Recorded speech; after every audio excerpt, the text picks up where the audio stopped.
우선 고전에 관련되는 이야기를 할 거예요. 고전. 자, 한자로는 이렇게 씁니다. 고전. 여러분들이 어렸을 때부터 계속 들어오셨던 이야기지만은, 그렇죠? 고전을 어렸을 때부터 평생 이렇게 읽어야 된다라는 이야기를 가장 많이 들으면서도 가장 접해지지 않는 책 또는 작품. 이게 뭐예요? 고전이죠. 해야 된다라는 이야기는 무수하게 들어왔지만은 실행에 옮겨진 것은 그건 또 별개의 문제다 그 말이죠. 그래서 과연 이 고전이라는 것이 어떠한 의미를 가지고 있는 것인지, 그리고 우리가 고전을 어떻게 접해야 되는 것인지, 또 고전이라고 이야기하는 책 작품들은 어떠한 것이 있는 것인지, 또 인류의 대성인이라고 이야기하는 사람은 고전에 대해서, 옛 것에 대해서 어떻게 말씀을 하시고 어떻게 접해야 된다고 말씀을 하신 것인지, 이것을 쭉 한 40-50분 정도 말씀을 드리고 가능한 한 빨리 나가서 풍류를 즐기도록 하겠습니다. 자, 우선 우리가 한자 말이에요. 고전. 이 고전이라는 한자 말의 의미를 들어가기 전에 서양에서 이야기하는 고전이라는 것은 뭐라고 이야기했습니까? 클래식이라고 이야기하죠. 클래식. 클래식이라고 이야기해요. 이걸 고전이라고 이야기해요. 고전 또는 뭐 고전의, 고전. 그러면은 왜 클래식이라는 말이 우리가 번역을 했을 때 이렇게 고전이라고 번역을 했는가? 우선 그 의미, 아마 공부를 이렇게 관심 있게 해보신 분들은 아신 분들도 계실 거예요. 우리가 어떤 단어라든가 어떤 말에 대한 정의를 정확하게 내리고 간다는 것은 상당히 중요합니다. 그 말이 가지고 있는 의미, 그것은 그 말이 가지고 있는 의미가 바로 그것을 행해야 될 어떤 결정적인 뜻을 갖다가 함추고 있기 때문에 그러는 것이죠. 그것이 한자말이 되었든 우리말이 되었든 어느 나라 말이 되었든 간에, 자, 그런 차원에서 클래식이란 말은 지금 영어로 이렇게 쓰고 있지만은 원래는 라틴어에서 나온 것이죠. 이 클래식이란 말은 원래 재밌게도 전쟁을 할 때 바다에서 싸우는 군함들 있죠. 그 군함들이 여러 개 모이는 것을 우리는 뭐라고 이야기합니까? 뭐라고 이야기해요? 함대라고 이야기하죠. 함대라고 이야기한단 말이에요. 함대. 한자로는 이렇게 씁니다. 함대. 이 함대라는 말이 라틴어로 크레시스란 이야기예요. 영어식 표현을 한다 그러면은 크레시스. 이게 함대예요. 그럼 어때? 함대. 전쟁에서 쓰고 있는 함대가 고전이라는 말이 되었는가? 이거 조금 아이러니컬한 이야기지만은 함대라는 이야기가 어떻게 해서 고전이라는 말이 되었는가? 이 고대에 전쟁을 하는데 여러분들이 잘 아시다시피 로마, 그리스를 지내서 로마 때 전 세계를 이렇게 지배를 했죠. 물론 이제 유럽 쪽에 이렇게 치우쳐져 있지만은 어떻든 가장 강대한 이렇게 제국을 형성을 했단 말이에요. 로마라는 제국이 이렇게 왕성하게 힘을 키워할 때 결정적으로 중요한 것은 지중해를 갖다가 장악을 해야 된다고. 지중해 한복판에 로마가 우리나라 같이 반도로 이렇게 삐쭉 뛰어나와 있죠. 장화같이. 그렇게 지중해의 제해권을 소위 장악을 하려면은 무엇이 필요해요? 결정적으로. 함대가 필요하다 그 말이죠. 함대가. 그래서 이 함대를 갖다가 제공해주는 고위층들, 아주 갑부들, 그 다음에 뭐 재력이 되었든지 정치적인 위치가 되었든지 그런 대부호들, 이런 사람들을 크레시쿠스라고 이야기 불렀다고 말이죠. 이런 사람들을. 그러니까 사회에서 최상층에 있는 사람들을 크레시쿠스. 다시 말해서 이 최상층에 있는 대부호들, 이 사람들이야만이 뭘 해요? 함대를 조직을 쓰게끔 자본을 댔다고 말이에요. 자본을. 그러니까 그런 대함대를 댈 수 있는 사람들, 최상층에 있고 부호들, 고위층에 있는 사람들을 크레시쿠스라고 이렇게 명명을 했단 말이죠. 자, 그런 것들이 나중에는 세월이 지나면서 뭘로 변했느냐? 가장 수준이 높은 책이라든가 작품, 예술품들을 지칭하는 말로 뜻이 변화가 됐어요.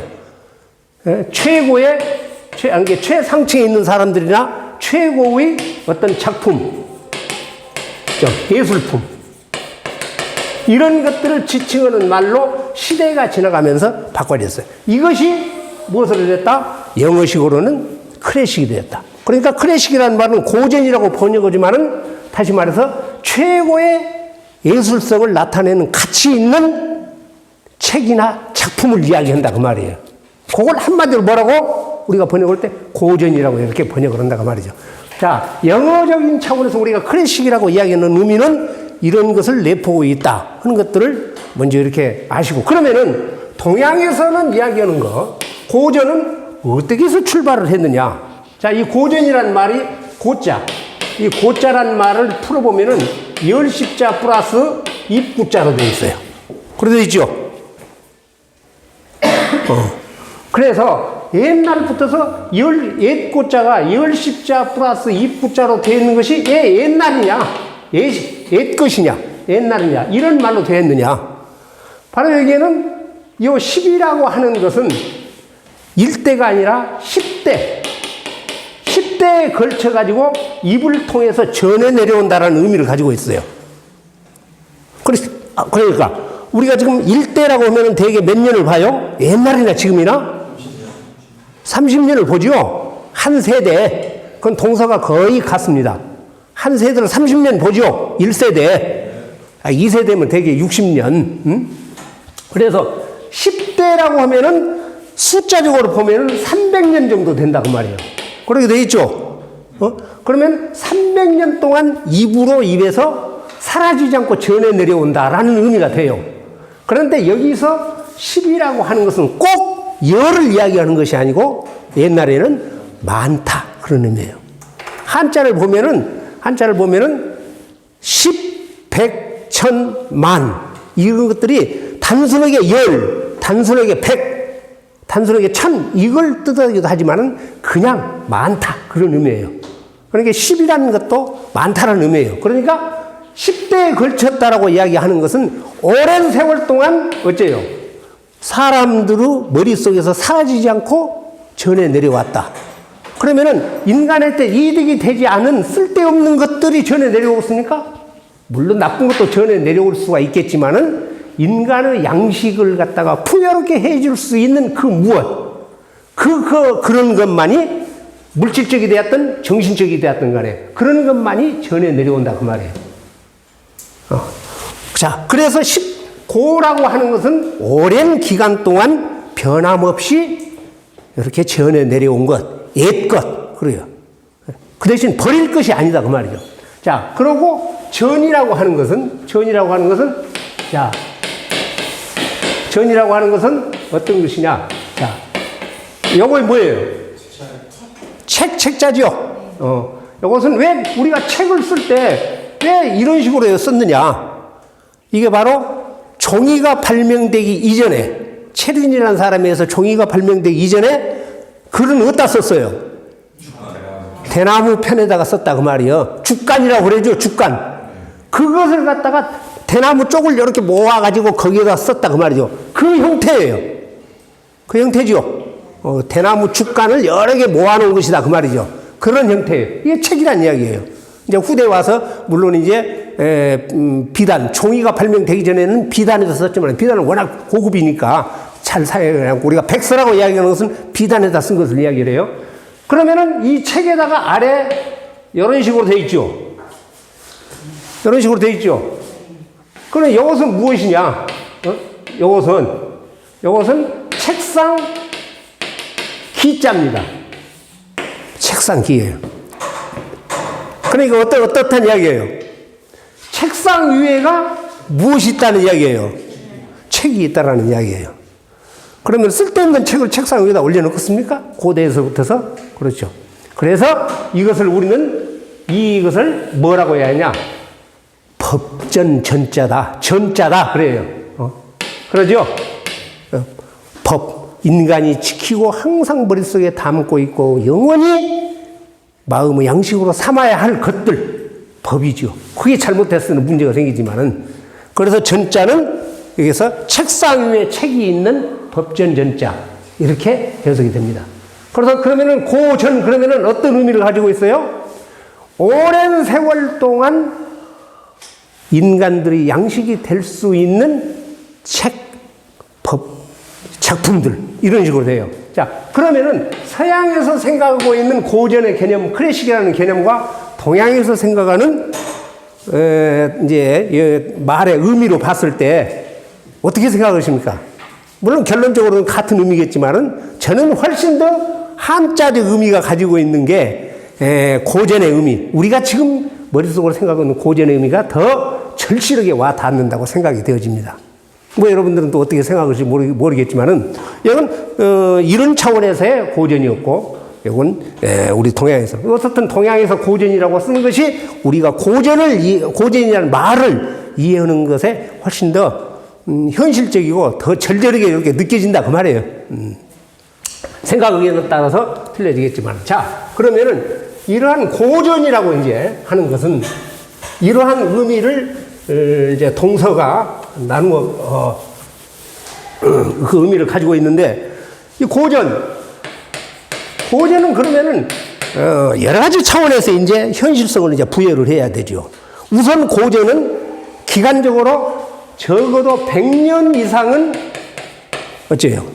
사람들의 머릿속에 남고 꾸준히 없이 보여지고 읽혀지고 이렇게 있어야 한다고 말이죠. 지속성이 있어야 돼. 100년 정도. 100년. 그러면 100년 정도면 우리가 대개 뭐라고 이야기합니까? 3대 정도를 이야기하죠. 3세대. 예. 숫자적으로만 봐도 90년이니까 30년 곱하기 3 오면은 100년 이상은 전에 내려와야 된다. 100년 이상은. 100년 이상 전에 내려오지 않으면 그건 고전이라고 볼 수 없다. 책이나 작품이라고 볼 수 없다 그 말이죠. 100년 동안 생명력이 있어야 한단 말이에요. 영속성이. 일본의 아주 유명한 학자이자 소설가인 다카시반가 그러한 사람들은 고전이라고 이름이 붙여지려면은 적어도 500년에서 1000년 정도는 지속이 돼야 된다. 이렇게 굉장히 가혹한 정의를 내렸어요. 500년 정도는 돼야 한다. 그러나 우리는 통상 100년 정도를 보고 있습니다. 자, 그러면은 이러한 차원에서 고전이라는 것이 어떤 것을 고전이라느냐. 조금 이제 체계적으로 분류를 해보면 적어도 기간적으로는 100년 이상 생명력을 가져야 된다. 그 다음에 또 하나는 동서고금을 막론하고 동양이나 서양이나 옛날이나 지금이나 심지어는 미래적 가치까지를 포함해가지고 없어지지 않고 인간이 생각할 수 있는 가장 보편성 있는 사고 개념을 담고 있어야 한다는 이야기예요. 이야기가 좀 어렵습니까?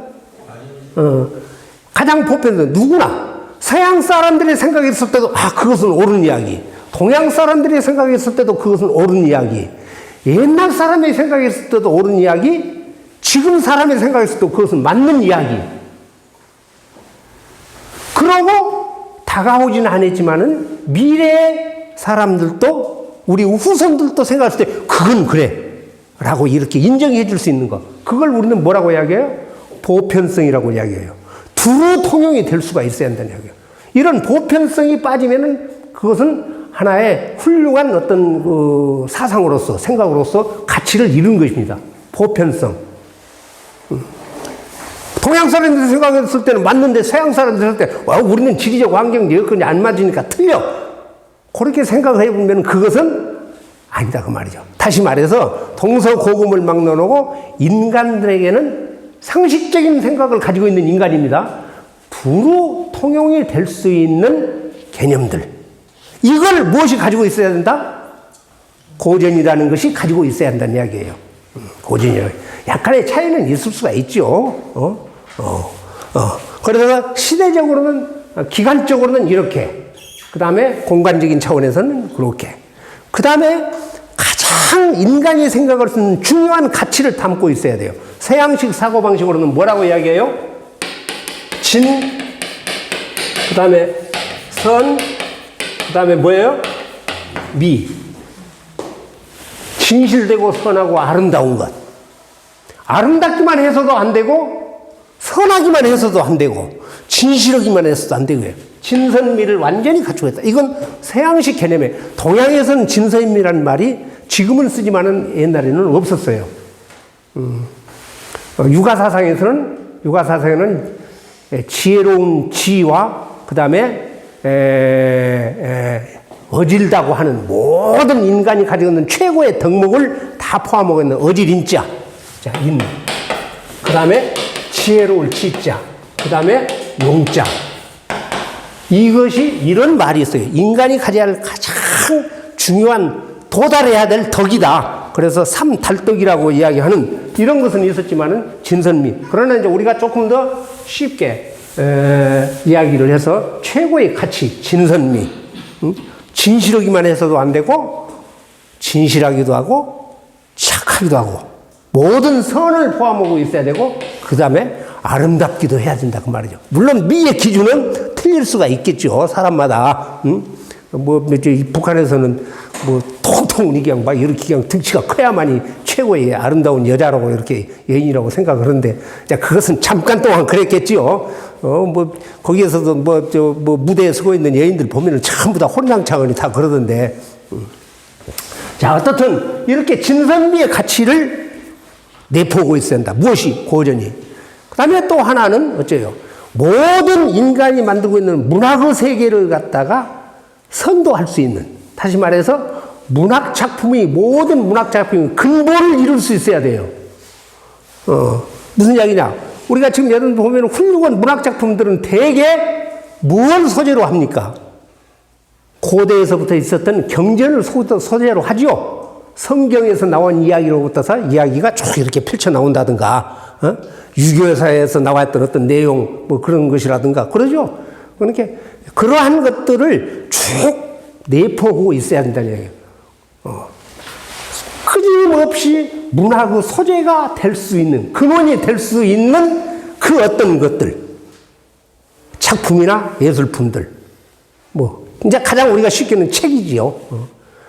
그런 것들이 포함되어 있는 금방 말씀드렸던 4가지 정도를 함축하고 있어야만이 우리는 뭐라고 이야기할 수 있어요? 고전이라고 이야기를 할 수가 있다. 그 말이에요. 고전이라고 이야기할 수 있다.